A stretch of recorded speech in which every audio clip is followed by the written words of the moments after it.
When you think about saving the planet, what's the first image that pops into your head?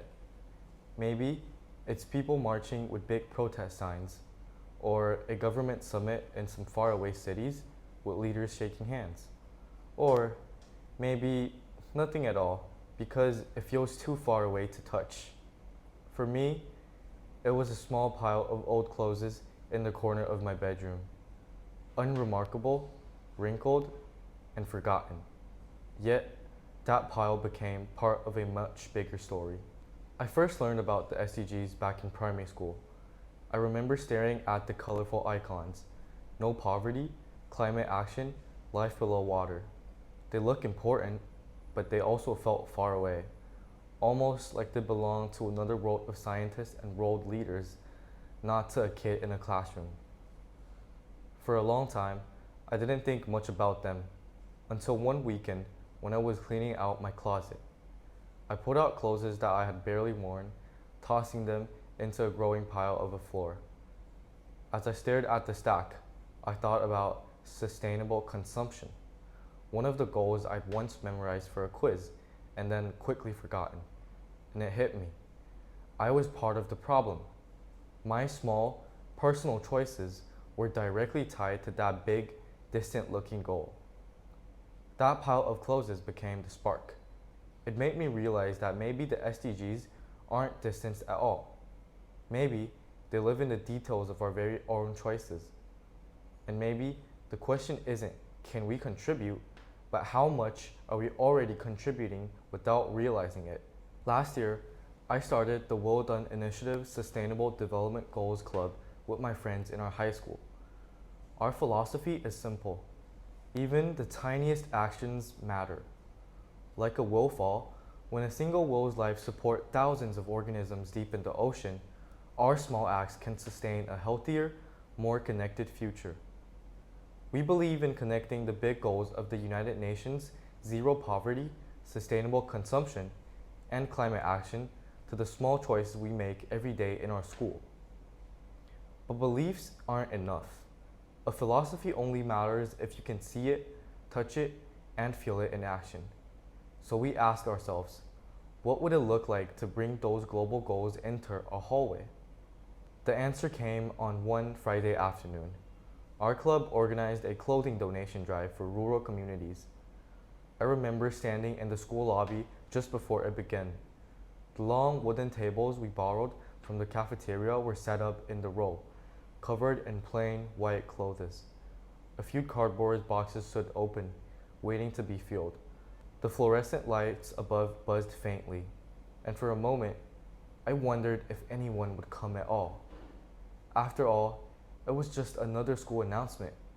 We've all seen posters taped on the walls, and most of the time, we walk right past. Why would this be any different? But then, footsteps. First, a teacher appeared, pushing a cart piled high with bags. "These were my daughter's clothes," she said. "She's grown out of them, but I wanted them to go somewhere they matter." One bag split slightly at the seam, and I glimpsed tiny patterned dresses and pastel sweaters, clothes that once held childhood memories, now ready to become part of someone else's story. Then came one of the younger students. She was so small that she had to stand on tiptoe to place her donation on the table, 2 bright t-shirts. She looked up at me and nervously whispered, "Do you think they'll like the colors?" But the one I remember best came near the end of the day. A classmate walked in, holding something carefully against her chest. She placed it on the table, a single, neatly folded hoodie. For a moment, she just smoothed the fabric with her hand, almost as if she's saying goodbye. She looked at me and said softly, "I don't have much to give, but I really love this hoodie. I hope someone else will too." Her words stayed with me. Out of all the pile of clothes that day, that single hoodie seemed to carry the most weight, not in size, but in meaning. By the end of the afternoon, the donation tables were overflowing. Hoodies, jeans, jacket, socks, all stacked in uneven piles that spilled over the edges. Students lingered around, chatting and laughing as they helped sort by size and type. the smell of detergent mixed with the faint scent of old fabric. Every few minutes, the boxes filled, taped, and were pushed aside to make room for more. When we finished counting, we had collected more than 300 pieces of clothes. Not because anyone made a huge sacrifice, but because so many chose to make a small one. That event didn't just fill boxes, it also changed how I saw the world.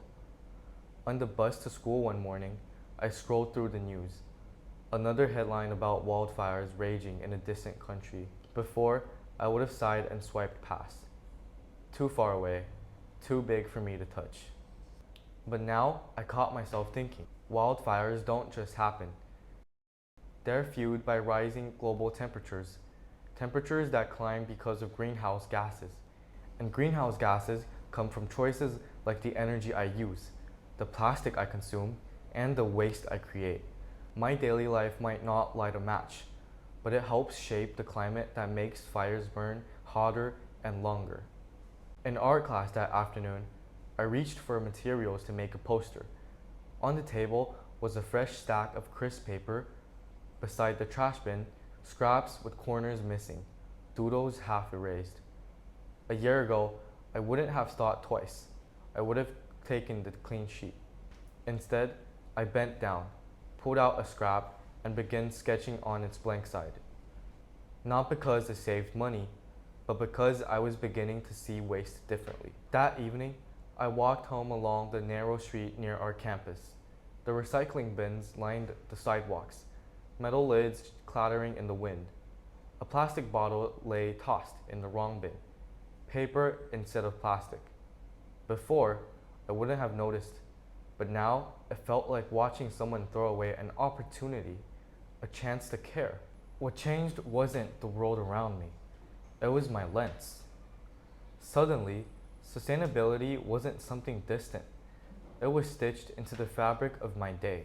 A few days later, we received 3 photos back from the community where the donations were delivered. In them, there weren't children wearing the clothes, but something else just as powerful. The pictures showed grown-ups crowded around the packages we had sent, cutting through the heavy tape and lifting out piles of folded shirts and jackets. Their faces were lit with broad smiles, the kind of smiles that come when you feel both relief and gratitude at once.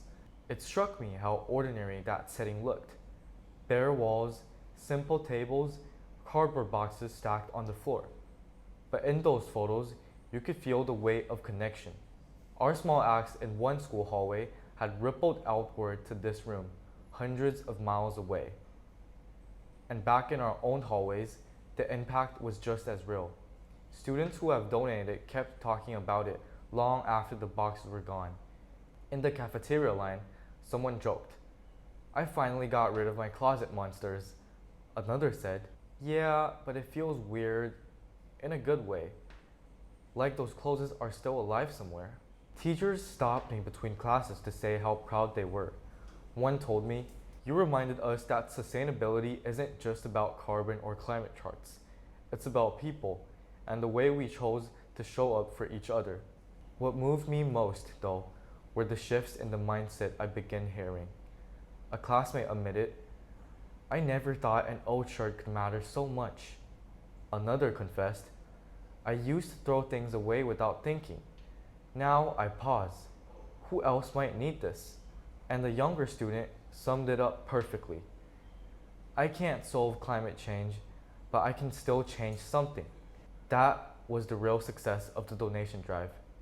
Not just the clothes, not even the photos, but the way a community of teenagers began to see their small choices as ripples capable of reaching faraway shores. Alone, our actions may feel like drops in the ocean, but when those drops come together, they become a wave. A wave strong enough to reach villages we've never visited. A wave strong enough to change how we see our own lives. So, I'll leave you with this. What's your hoodie?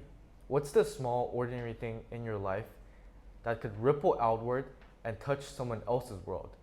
Find it, share it, and watch the wave grow.